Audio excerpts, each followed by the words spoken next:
Hi, my name is Jake Parsons, and for my reteach project, I'll be talking about the social construction of gender and basically what gender means, but not just socially, but beyond biology and how society shapes our expectations and you know how we grow up. A lot of it has to do with, and a lot of people think gender is just male or female, but our textbook, by Lisa Wade, and she explains that gender is actually something that we learn from our families, from our school, and from media, and form the culture that's around us, And these expectations get repeated so much they start to feel normal or ritual, kind of a natural thing.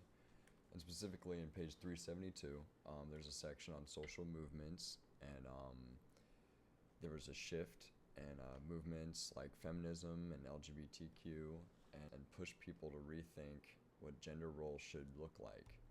There are also interesting points about how different social groups reacted to Trump's inauguration, which I used in my example on one of my discussions, which shows just how divided people can be when it comes to gender and sexuality. I'm also bringing in material from page 193 on institutionalized gender, which is about how places like schools, workplaces, and public spaces all reinforce certain rules. And it's what people should be doing, whether or not they think they want to or not. And that's the kind of construct that we should really be avoiding. Things like, bathroom debates and ideas about which jobs are for women, and which ones are not for women. Or the stereotype that men shouldn't show emotions. That's a whole other topic.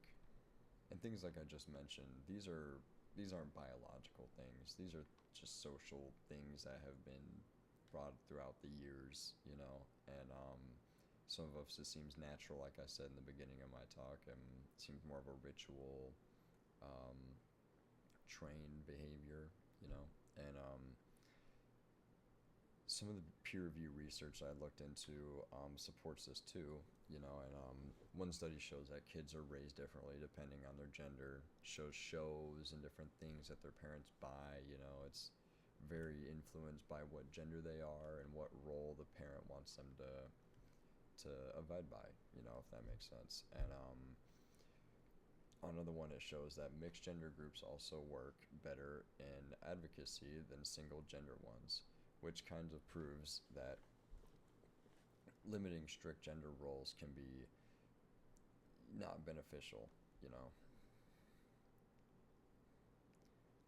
To make this topic more personal, I wanted to talk about my family a little bit, and in my family, it's pretty black and white. My older generation of my family, they are very traditional, and I have some younger cousins and stuff that are around my age, and there's been some kind of butting of heads, not me specifically. I've never really talked to any of them about much of anything to do with this, but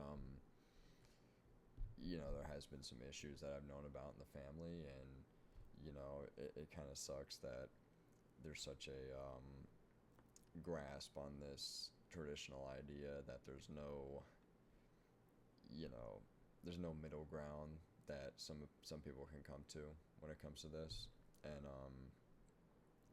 it's, yeah, and that's why, understanding the social construction of gender, it really matters, and it really suppresses more things than it should.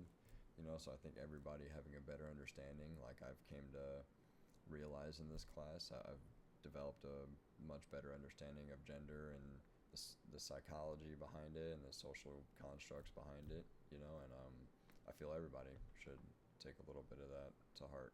I don't think it's not beneficial at all. It's very beneficial. So overall, learning where gender expectations come from and how it can help us move forward, I feel that, my kids, I'm going to be very open with them, about things that are happening in the world, and how I'm not going to force that upon them, but I'm definitely going to let them know that it's there and it exists and it's not going anywhere, and it is in their best interest to be more educated, you know, and even looking back, I can admit times where I wasn't as educated, but after, I took a communications class, and after this class this year, I think I'm very well knowledgeable, and I wouldn't want to see any sort of judgment or precedence over somebody just because of how they feel on the inside, and that's pretty wrong. At the end of my video here, I just want to ask a few questions. So, how has gender expectations shaped your own life? If you think that it started when you were a kid, or you think it started later, or whenever you think it's happened, and also, which gender norms you think are the most harmful? Because I think there are definitely worse examples than others, however you feel about that. And after hearing this, do you see gender as a more socially created obstacle or a biological obstacle?